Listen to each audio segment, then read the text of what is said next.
ಅದರಲ್ಲೇ ಇದೆ. ಮೊಬೈಲ್ ಅಲ್ಲೇ ಇಟ್ಟು ನೋಡ್ಕೊಂಡು ಸರಿ ಕಣ್ಣು ಇಟ್ಟು ಅಷ್ಟೇ. ಇಲ್ಲ ಸರ್, ಹೊರನಾಡು ಅನ್ನಪೂರ್ಣೇಶ್ವರಿ ದೇವಸ್ಥಾನ. ಹೌದಾ? ಆ ಥರ ಇದ್ದಾಗ ಏನಾದ್ರೆ ನಿಂಗೆ ಪ್ರಾಬ್ಲಮ್ ಆಗಿ ಏನು ಹೇಳ್ಬೇಕಾದ್ರೆ ಇಮಿಡಿಯೇಟ್ ಆಗಿ ಇದು ಇಲ್ಲ ಬ್ಲಿಂಕ್ ಮಾಡು, ಗೊತ್ತಾಗುತ್ತೆ ನನಗೆ. ಯಾಕೆ ಅವಾಗ ನೀನು ನಾನು ಮಿರ ನೋಡ್ತಾ ಇರ್ತೀನಲ್ಲ. ಚಾರ್ಮಾಡಿ ಘಾಟ್ ಕಡೆಯಿಂದ ಬರ್ಬೋದಾಗಿತ್ತು, ಆದರೆ ನಾನು ಸ್ವಲ್ಪ ದೂರ ಆದರೂ ಪರವಾಗಿಲ್ಲ ಅಂತ ಕುದುರೆಮುಖ ನ್ಯಾಷನಲ್ ಪಾರ್ಕ್ ಕಡೆಯಿಂದ ಹೋಗೋಕ್ಕೆ ಗೂಗಲ್ ಮ್ಯಾಪ್ ಹಾಕ್ಕೊಂಡೆ.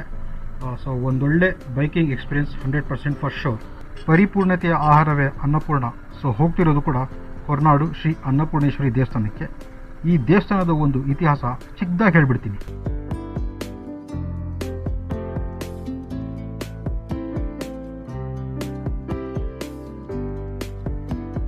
ಶಿವ ಪಾರ್ವತಿಯ ನಡುವೆ ಒಂದು ಸಣ್ಣ ವಾಗ್ವಾದ ನಡೀತಿರುತ್ತೆ. ಏನಪ್ಪ ಅಂತಂದರೆ, ಈ ಪ್ರಪಂಚದಲ್ಲಿ ಪ್ರಕೃತಿ ಆಹಾರ ಎಲ್ಲವೂ ಮಾಯೆ ಅಂತ ಶಿವನ ವಾದ ಆದರೆ ಅದೆಲ್ಲ ಸುಳ್ಳು ಅಂತ ಪಾರ್ವತಿಯ ಪ್ರತಿವಾದ. ಹೀಗೆ ನಡೀತಿರುವಾಗ ಕೋಪಗೊಂಡ ಪಾರ್ವತಿ ಕಣ್ಮರೆಯಾದಾಗ ಇಡೀ ಪ್ರಪಂಚವೇ ಕತ್ತಲಾಗುತ್ತೆ. ಚಲಿಸೋ ಹವಾಮಾನ ನಿಂತೋಗುತ್ತೆ.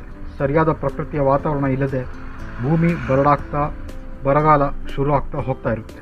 ಇದನ್ನೆಲ್ಲ ನೋಡಿದ ಪಾರ್ವತಿ ಪ್ರಪಂಚದ ಪ್ರಕೃತಿ ಮೇಲೆ ಕರುಣೆ ತೋರಿ ಎಲ್ರಿಗೂ ಆಹಾರವನ್ನು ಹಂಚಿದ್ರು ಅಂತ ಒಂದು ಕಡೆ ಆದರೆ, ಮತ್ತೊಂದು ಕಡೆ ಇತಿಹಾಸ ಏನಂದರೆ, ನಮ್ಮ ಬಾಸ್ ಶಿವ ಇದ್ದಾರಲ್ಲ, ಅವರಿಗೂ ಬ್ರಹ್ಮನಿಗೂ ಜಗಳ ಆಗಿ ಬ್ರಹ್ಮನ ತಲೆ ಕತ್ತರಿಸಿಬಿಟ್ಟಿದ್ರಂತೆ.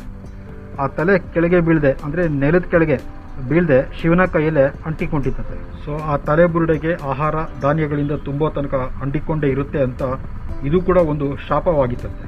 ಸೊ ಇದರಿಂದ ಶಿವ ಎಲ್ಲ ಕಡೆ ಸುತ್ತಾಡಿದ್ರು ಬ್ರಹ್ಮನ ತಲೆ ಬುರುಡೆಗೆ ಆಹಾರ ತುಂಬೋದಕ್ಕೆ ಆಗಲೇ ಇಲ್ಲ. ಕೊನೆಗೆ ಈ ದೇವಸ್ಥಾನಕ್ಕೆ ಶಿವ ಬಂದಾಗ ತಾಯಿ ಅನ್ನಪೂರ್ಣೇಶ್ವರಿ ಬ್ರಹ್ಮನ ತಲೆ ಬುರುಡೆಗೆ ಪೂರ್ತಿ ಆಹಾರ ತುಂಬಿ ಶಿವನ ಶಾಪ ಕೊನೆ ಆಯ್ತಂತೆ. ಈ ದೇವಸ್ಥಾನದಲ್ಲಿ 3 ಹೊತ್ತು ಊಟದ ವ್ಯವಸ್ಥೆ ಇದೆ, ಫ್ರೀ.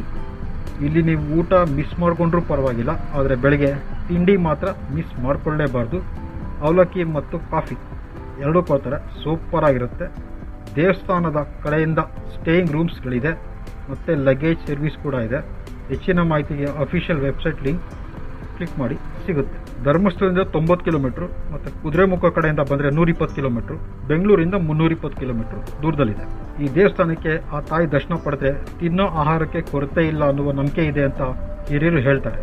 ಆದರೆ ನಾವುಗಳು ತಿನ್ನೋ ಆಹಾರ ವ್ಯರ್ಥ ಮಾಡೋಕ್ಕೂ ಮುಂಚೆ ರೈತರ ನೆನೆಯೋಣ ಮತ್ತು ಒಪ್ಪತ್ತು ಆಹಾರಕ್ಕೆ ಕಷ್ಟಪಡೋರಿಗೆ ಅನ್ನದಾತ ಸುಖೀ ಭವ ಅಂತ ಸ್ಮರಿಸಿ ಸಹಾಯ ಮಾಡ್ತಾ ಮುಂದಕ್ಕೆ ಹೋಗ್ತಾ ಇರೋಣ.